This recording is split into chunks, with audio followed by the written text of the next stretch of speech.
Hello, this is Professor Jordan, and we're in Law 10, and this is assignment number 7. This deals with your chapter on constitutional law, and here the concepts of due process and equal protection.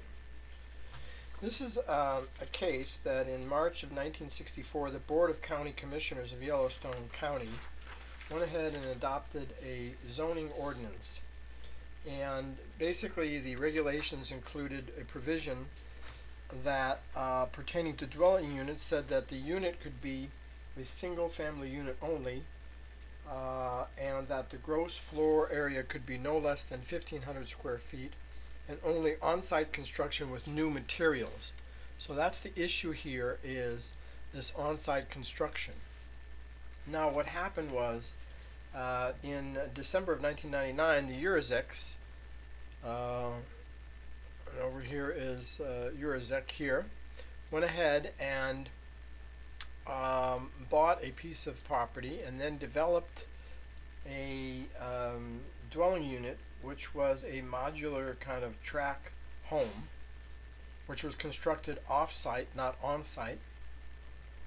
And he purchased two 40-acre tracts of land in this district for investment purposes, with the intent of building a single-family dwelling on one of the tracts and selling the tract and home to their daughter and son-in-law by June of 2000. They bought this home modular unit and then had it installed, and based upon the housing ordinance, then the housing ordinance enforcement officer came over and informed them that they were in violation of this requirement, and that they would obviously have to tear down the modular home. Thereafter, the yurczyks commenced litigation and argued that this ordinance was unconstitutional and violated their both their constitutional rights to due process and equal protection.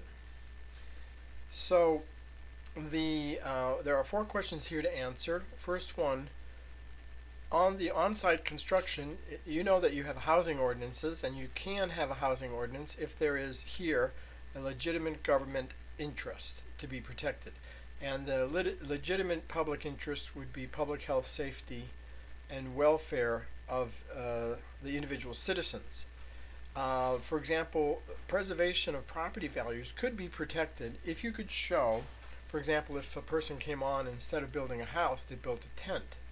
And you could show that in fact it lowered the property values or was unsafe in some fashion from bad storms, then that's a legitimate governmental interest by way of a county ordinance. Then you could regulate it. But here, really what happened is these were large lots, and they didn't like the construction.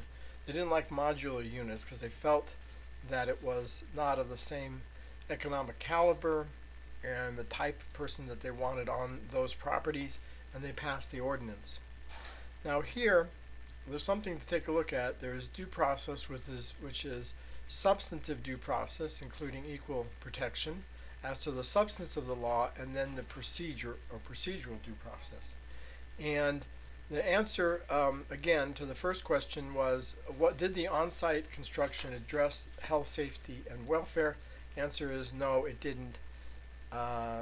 Therefore, correct answer is false. It did not address the health, safety, and welfare issues. Question number 2.